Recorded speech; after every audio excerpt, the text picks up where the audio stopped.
Welcome to part 2 of Somebody Has to Be Brave. Andrea Sennington is a licensed clinical therapist, and last week's show was off the chain. We've got so much response, Andrea. This week's show promises to be even more revealing as we dive deeper and deeper into your mind and what you want the audience to get from our conversation. So go right ahead and talk for a minute, introduce our special guest as well. Today is like very special to me. Anybody who knows me knows that I very rarely keep the same phone number, which happens when you sort of live a life on the run, if you will. And the people that I keep in touch with are few and far between. And I'm so grateful that there are some people, when I call, they always answer. So this person that I'm introducing is the Bamdada to me, the human print of what humanity should look like ever since I've known her since the 1980s were cool. And I'm going to give her first name, which is Keisha. And she and I met in high school. And the topic of today, bringing it all in, is being a whole woman and holistic care. And this is going to be the Gen Xer chit chat, right? Because I've seen some of these TikToks where people like go in on the Gen X grandmas. Yeah, we're going to tell them why we might just be a tad bit tired, though we still show up. So Keisha, can you tell us a little bit about yourself and me and you and what we're getting in the mix of today, you, myself, and BJ? Again, my name is Keisha, and you and I met in high school, again, for ROTC. It was a pretty cool program. I met Andrea, and she was a tiny little thing. And she had this walk about her. Let me tell you, that walk meant business. Let me tell you, that little walk meant business, honey. Right. I am 53 years old. I am a transplant that is in North Carolina at the time, right now. I have 2 daughters. I have 5 grandkids. I have 2 grandpups. Okay. I lost my husband November of 22. I'm so sorry. We were together. Thank you. We were together for almost 30 years. We were married. He didn't make it to the 16th year, which would have been the following month. Just trying to keep myself together. And it's been a struggle. It's been hard, but trying to keep myself together and push myself forward. I am one that loves to cook. I do a tad bit of catering. I've kind of slowed down a lot since he's been gone. I'm trying to get back into it. I kind of lost interest in it for a while. I also bake. I have matter of fact, I have an order to do by the weekend. Other than that, they call me Kima, not Grandma. Fun-loving Kima. I love my grandkids dearly. I love my girls as well. I love to travel. I love having fun. I'm 53 years old. I don't feel like I'm that old as far as mind-wise. Body-wise, I'm totally different. But yeah, I'm in the medical field, but yeah. It's funny that you would bring up the walk because I still walk that way. And in fact, there's a whole section in my book because my daughter, she walks just like me. So there's a chapter in my book. Now, so BJ, so we won't say I started it because I didn't. Keisha brought up my walk. Okay. And so I'm known for this walk. So the chapter in the book is called Thought Walk, because my daughter was seeing someone and they told her she had a thought walk. And so she told them, now I didn't know what a thought was, right. Okay? And so she told them, I walk just like my mama, Angie. Wow. And so she came home and we did a video and we do indeed walk alike. And so I'm going to go ahead and call it the thought walk. But Maya Angelou talked about, is it the bend in my back or the curve in my, but here's the truth. The truth is I'm the runt of the family, probably because I was very stressed. So I'm short. My sibling is tall and I was a tiny whiny bit, probably aggravating to her. And I needed to keep up. Okay. She wasn't putting me on her back. She was not. Now that's the middle sibling. She wasn't putting me on her hip. And I could understand that because I know I was thinking about this earlier. She taught me things. She taught me how to shave. She taught me how to wash my lady purse. So I was aggravating to her. I was a child to her before she was a child. But that's my walk. Try to paint the picture of how that walk is. I see myself as like Miss Sophia. I'm walking like Miss Okay. Again, handling business, that business walk. Yeah. It's when Sophia goes to see Miss Seeley, talking about you told Harpo to beat me. And when Sophia goes to let Harpo, Mr. and those guys know that she is within a family way. And you know how Sophia, she just was marching, like, and that's me. And I guess that's why I was in ROTC. I was a soldier. I was the drill sergeant. I was drill team captain. Keisha, I think you were the drill team captain one time too. I was. Yeah. So, hey, it paid off. Today's topic is called being a whole woman. And what did you mean by that? We got the other part of the Gen X. Are you mixing these? Oh, yeah, we're mixing it. Because Gen X right now, we are the precipice. And so I am a micro clinician. So this is what I do. Went to school for this, right? So when you get to a certain age of your life, you are the sandwich. You are in the sandwich generation, meaning that you're in between a generation of folks that you are burying, and you are between folks that you are launching. And that's where we are right now, the Generation Xers. We are the folks who are talking about retirement. Like, we are now actually probably further along than where our parents were when they bought houses and stuff, like when we were in high school, actually. Yeah, because our kids are adults now. So that's where we are. We're the GrandMAW. So being a whole woman, Keisha and I, we were talking because I wrote about her in my book.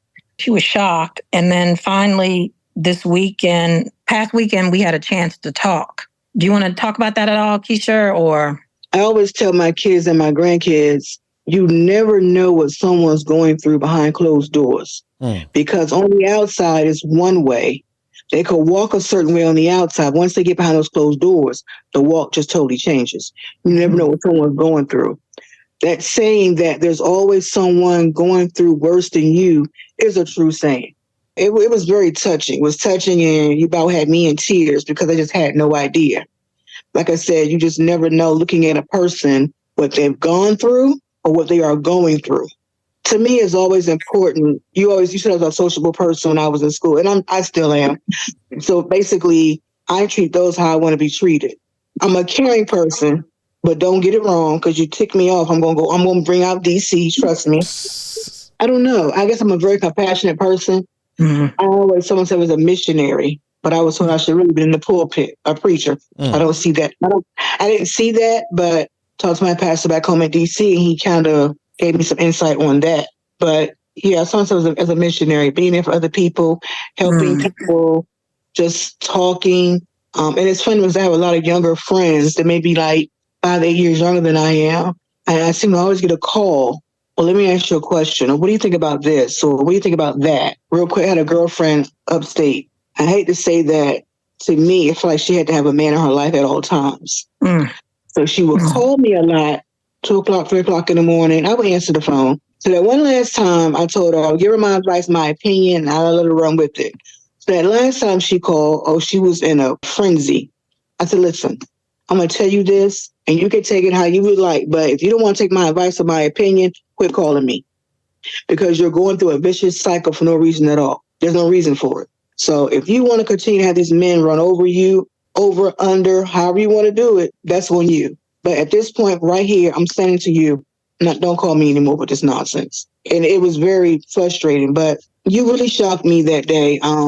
You gave me a lot. And when I tell you my heart bled, I was just so emotional with all of that. There should be no reason why a young child, a young lady have to go through that, especially when your home should be your sanctuary. Your parents should be your protectors, if you will. Yeah. Your bodyguard, your protectors. That's where you first learn to love, supposed to be at home base. Right. And when you don't have that, you have to look for, it's just like not having a dad in the home, and a young lady is growing up to be a full-blown woman, and she doesn't have that dad figure at home, but she's outside trying to find love in all the wrong places. Right. And it's not a good look. A lot of times not a good look at all. So it was something like that. I mean, it touched my heart, and I really hate that you had to go through that. As I told you, on our Facebook post, I told you, I said, I'm glad you faced your adversity head on because it made you who you are today. It made you better, it made you bigger, it made you stronger. More than you think you did have. You know what I'm saying? More than you think that you are. And this is why, like, I'm doing this. And today has been an emotional day. Let's be very clear about that. So I'm not as emotionally sharp as I would like to be. However, I'm not willing to stop because, like Keisha, I too am tired. So for me, going through everything that I go through is worth it if I'm able to share it with someone else. Mm-hmm. So I will get a tender heart around some things, not a lot, but I do have a very tender heart around advocating for people, for children, senior citizens, men, women, my people, who I call my people. They don't have to be the same race. They don't have to have the same hair color. We are the outliers of the world who choose to not become that which happened to us. Because there's a lot of people who become, and I'm huge into sex trafficking and I'm huge into sexual liberation. Why? Because young people are touched inappropriately. It's a fact of life. Mm-hmm. And oftentimes we are punished for innocently. It's okay. Sorry, take your time. For innocently acting out what somebody did that was very foul. But rather than somebody pull you aside and try to protect you, they'll call you fast. And so what I like about Keisha is that she never labeled people ever. She called me a little bit. At first, you know, when she was talking to me, I'm sure I was like, and what about it? Because she didn't know I was being bullied. But I'm sure when she looks back, she could probably see it. So I liked Keisha and a handful, very small, less than 5 other people, because they knew I was different, but they didn't weaponize me for it. And so the fact that Keisha, time and again, because the other kids that picked on me, they were in ROTC too, because I was a ROTC kid. We had grunge kids, we had emo kids, we had tech kids, like we had cosmetology girls, right? Remember that, Keisha? I do. And back in our day, we didn't have people that were out except for one person that wasn't really out who kissed me at the pep rally, Jeremy, my best friend. Jeremy. Jeremy. Yes. Oh my God. Really? Yeah. Yeah. So those were my friends. And like Jeremy, came from an abusive home. And so he and I would actually talk about it, and actually I had gotten in trouble one time. I got placed in, I had after school detention. I would get after school detention because if I sat by Jeremy, it was going to be a problem because we were going to be kikiing like 2 old ladies. And he wasn't in ROTC. Yeah, he was very talkative, baby. And little. He was little as well. He was little too. And that was my friend. That was my best friend. So that's why I liked Keisha. She was a woman before she was a woman, meaning she had loyalty. She operated in loyalty, and that's that. I didn't think about it like that. I really didn't. I never thought about it like that. Just being Keisha. That's it. Yeah. But everybody wasn't, right? Like people had cliques. And I think all we had was ROTC. No. We had PE together one time too. So anyway, and then about holistic, what I wanted to talk about and cover is the mind, body, and belief, right? Mind, body, belief. We call it mind, body, spirit, right? Mind, body, soul. Like it's a 3-fold cord. So there are people, and data shows this. So the concepts that I'm bringing out, they're not strange. They're biblical principles, but there's data, right? There are people time and again who have been in auto accidents or some type of life-changing accident, and they were told that they would never walk. And here we learn that they willed themselves to walk. So we know that there's a mind, body, soul connection. And because of my life experiences, I operate with those things being in collaboration and in alignment. And as a practitioner, I partner with people to help them accomplish the same. And then, Keisha, our conversation, turning it over to you, just became true of that because we talked about me reaching out to you in 2009 or 8, because that's what I do. Mm-hmm. Because I was like military intelligence before there was military intelligence, so I can always find you. And so I had reached out to Keisha then, and she was like in the hospital. And I remember I used to call you like almost every night, right? Like we talked regularly for a while. Mm-hmm. I think you were calling me every day, and yeah, I think David was calling me as well.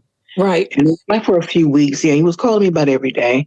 Yeah. And I probably told him because he's like one of my touchstone people. I have very few touchstone people that really, they serve as my elders, because here's the truth. When you come from family toxicity, unless people grow older, but they don't always grow up. Right. Right. That's exactly right. That's So a very bold statement. Very bold and true statement. Thank you. So I reach out to people like Keisha, people like David, people like Cheryl, because that's my makeshift family. Not regularly, but I know that they're going to like give me the skinny.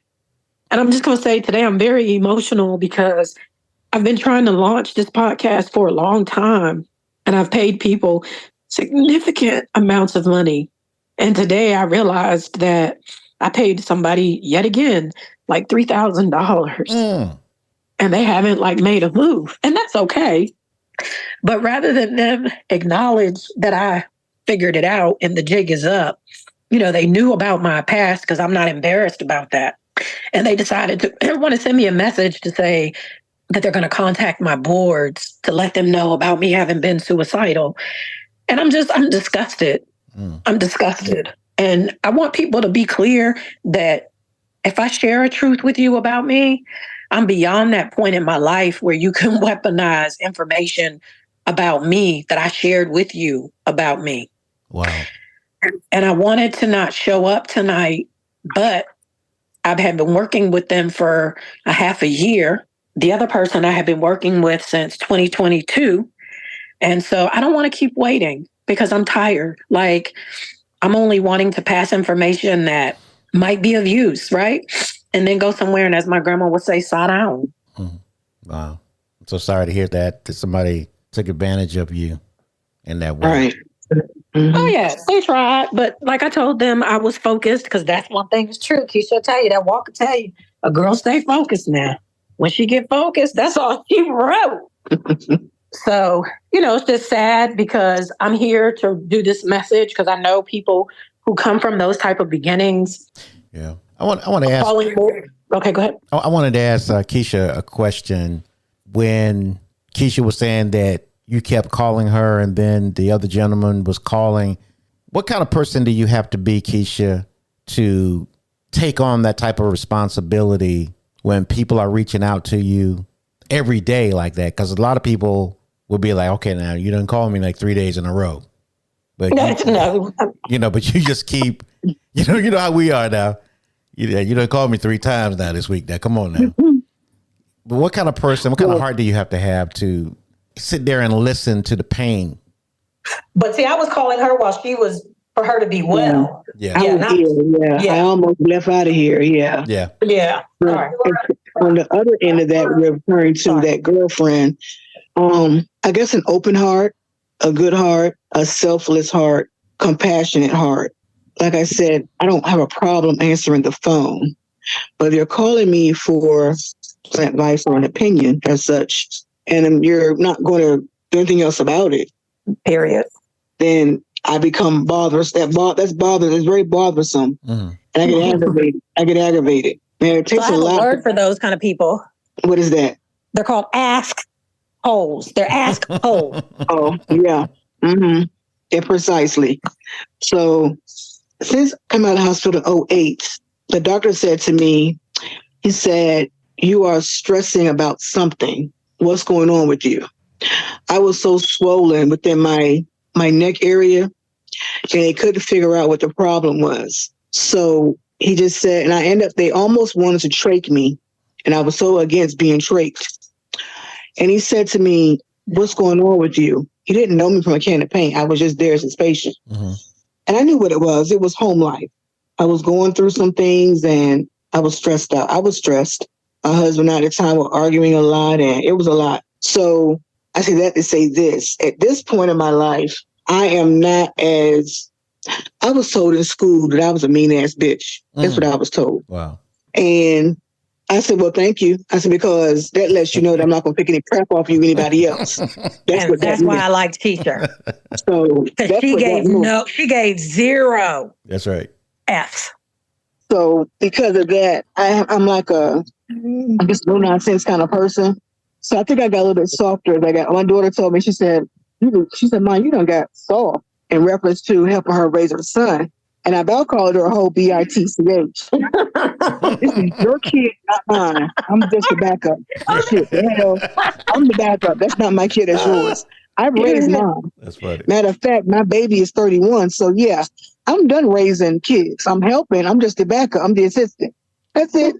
This is your fight to fight, not mine. And brain player. Right. So actually, I'm not too short-tempered, but my fuse isn't as long as it used to be. Well, let me take that back. Let me reverse that. When I was younger, I was short-tempered.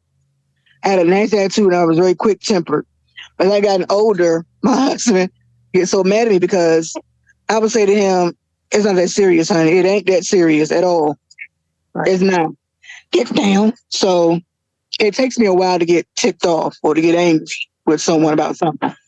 So if you want to cause my opinion about something, you better make darn sure you want to apply some of that knowledge I throw at you and put it to good use. If not all, that's fine. That's your prerogative. You don't take all of my advice or my opinion. That's fine. But you also quit calling me if you don't want to listen to what I'm saying. I mean, really. So, yeah, I mean, I love people. I love people. I don't try to walk around being mean and nasty. Like I said, treat people how you're going to be treated. So here's why I wanted to bring up bullies. Because when you grow up, we're going to call it toxic family math, right? And so toxic family math, the numbers, they never match up. They never match up. And so the reason why bullies are problematic, especially for children that come from homes where they're already being bullied, is because the crime and the punishment never matches.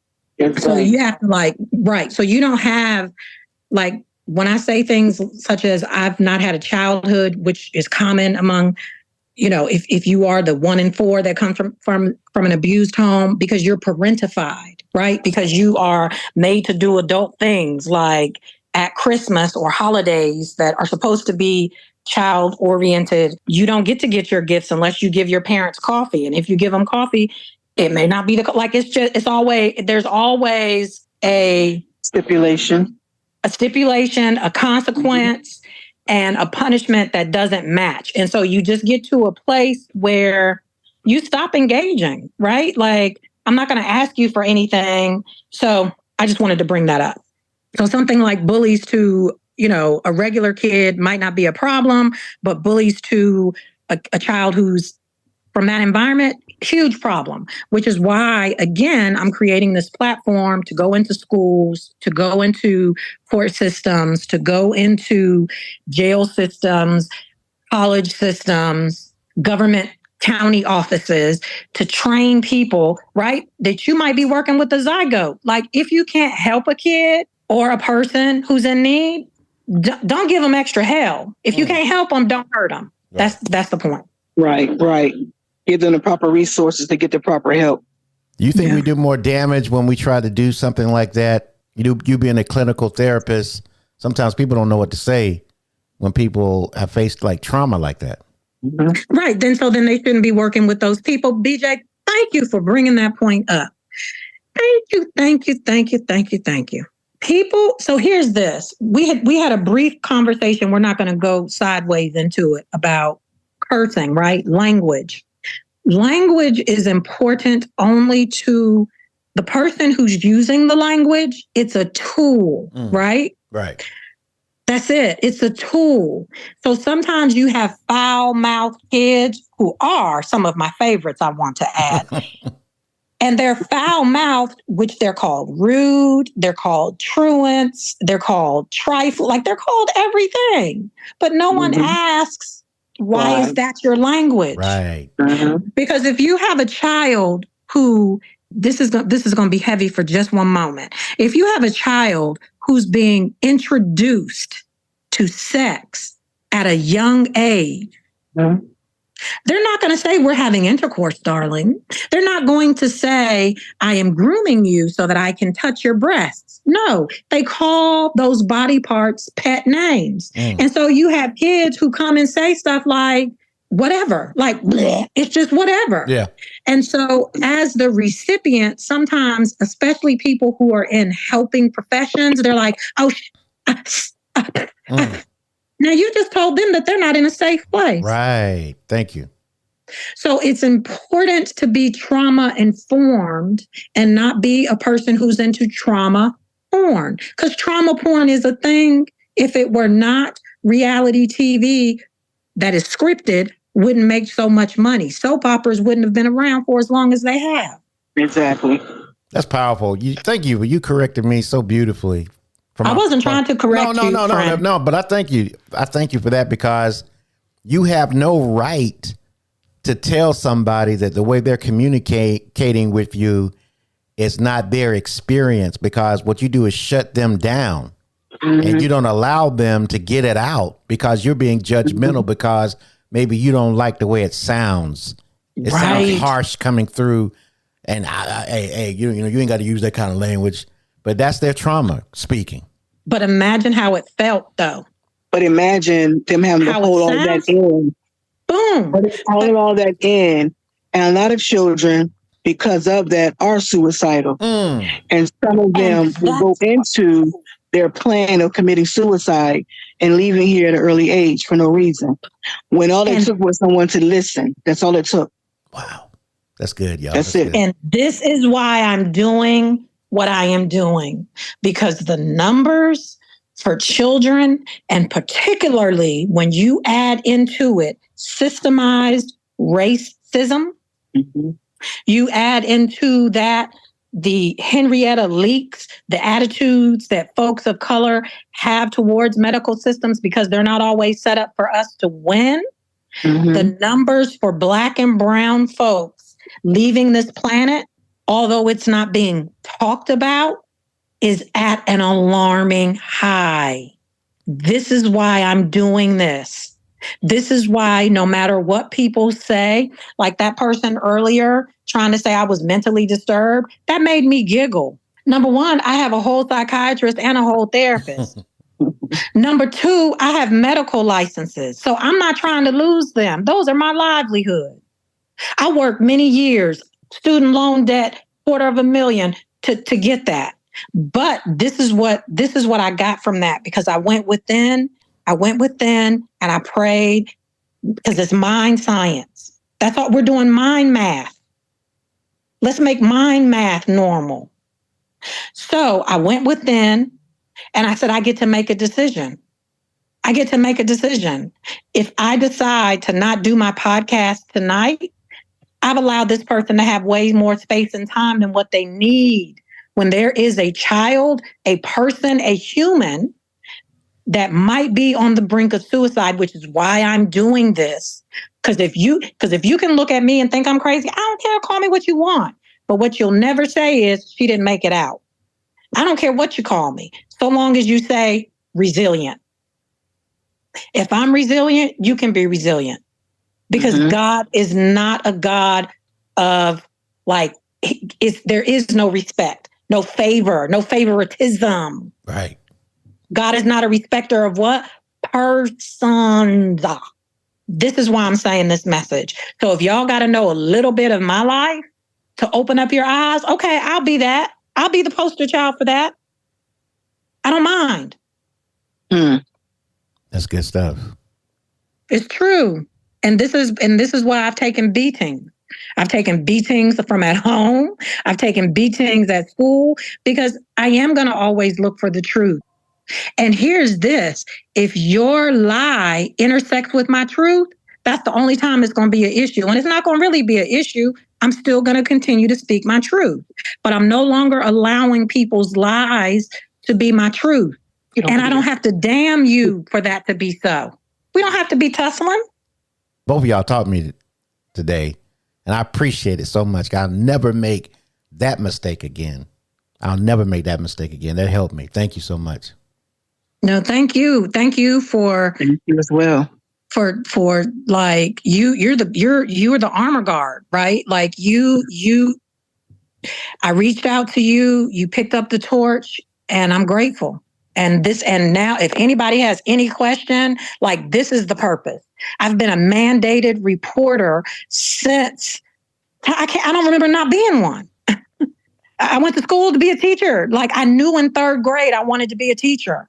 And I've worked with children. So I've been a mandated reporter since I was 17. When I started working at Girl Scout camp. And I'm never gonna stop. I'm gonna always be the neighborhood snitch. Because somebody has to tell. That's right. Otherwise, those kids ain't gonna make it out. And that's gonna be me. It's always gonna be me. Ask my children, they'll tell you. Somebody gotta live to tell the story. Okay. Somebody gotta live to tell that story. I swear to God. Somebody gotta live to tell it. And that's me. And that's why I've written a book. Okay. I'm in I got 4 more rounds of edits to go, and it will be out here very soon. And I'm not calling out, I'm not calling anybody out, but what I am calling out is behavior. Because why not? So my mom was mean as a rattlesnake. I mean, mean as hell. And I had an epiphany about 5 years ago, and I realized why she was. However, maybe 2 years ago, I don't know what she said to me, but I flipped. I said, Mom, let me tell you something. Listen to me. You were mean as hell back in the day. She was like, what? Was I? Why you never told me? I said, really? I said, listen, you knew damn well you were mean as hell back then. There was no way in the world. Your siblings knew you were mean. So come at me differently. And that right there, she was so mean, I couldn't talk to her. I told you I tried committing suicide one time. And I told you, I said I had taken a bottle of pills. So I knew it. I woke up and I was like, oh, I'm still here. I say that to say this. It takes a conversation just to listen to a child to see what is going on. I could turn to aunts and talk to aunts that will help me along the way. Or would say, well, we're going to talk to your mom for you. No. Well, it's not going to do any good. So why? So I always took from that. I took that when it came to my kid. Now I was hard on my girls now because there was so much going on. I was a single mom at the time with so much going on. Yeah, I was hard as hell on them. But they could talk to me. My grandson's the same way. He doesn't like to talk. He's really having a hard time my husband's death because we pretty much raised him. Just listening to a child, anybody, even to a grown adult, not even just a child, just to listen, have a conversation. You never know who needs what, who needs you, who needs that person to reach out to just to be simply heard. Mm-hmm. And it goes a long way. No matter how old you get, it's always true. No matter what you're going through, tell somebody, talk to someone. Right. Because we're leaving here at alarming rates. Heart attacks, strokes, often being pent up energy, pent up frustration, anger, hatred. When they say stress kills, period. Stress kills. And that was almost in 2008. Right. So I don't let a lot bother me. My husband he would get so upset because I'll be very nonchalant. I'm like, oh, okay. The house not on fire. I'm okay. But other than that, I don't take a whole lot to heart because I got to worry about my heart, my health, and my life. Mm-hmm. But yeah, I mean. And I'm going to add to that, Keisha. So for me, like being a teacher, having been a school behavioral health clinician, having worked in administration in the schools, which I did for quite a long time, double-digit years, one of the things that my students always said true about me was I was a listener. And I would have lunch groups. And the kids come in, you guys play Uno, and you would be surprised just watching. And why am I bringing this up? Because if we look with curiosity, rather than with judgment, you can learn so much. And this is why I raised my children to know what their parts were. My daughter at four, she grew up for forever thinking she had a penis. Now, I told her she had a vagina. But I guess because she had been around, and I have this in my diaries because I have diaries, but I guess because she had been around boys because she was the only girl, she just took one day, the male child kicked the girl child in her lady purse. Well, she comes to me with her hands in between her legs and she said, Mommy, oh, Mommy, he got me. He kicked me in the penis. And so here's that. And what I wanted to do was tell her, no, that's a vagina. But no, we have something more important. Well, what's your penis? Let's work on it. Let's figure it out. Right. And then had a conversation, told her that's a vagina. No, it's a penis. Okay. Right. But we're not going to be kicking penises and lady John. And we're just not going to be doing that. Okay. But we just have to listen because, and here's this, children, when parents and children are having problems, y'all aren't speaking the language. You're not speaking the same language. That's it. Figure out the language. Yep. Very good. So that's very good. Thank you. Thank you so much. Hey, let's get some contact information out. People want to reach out to you guys. I am the boho therapist on TikTok, on Instagram, on Facebook, and I am creating content and we'll be creating more original content. We need to do something together. I got you. Okay.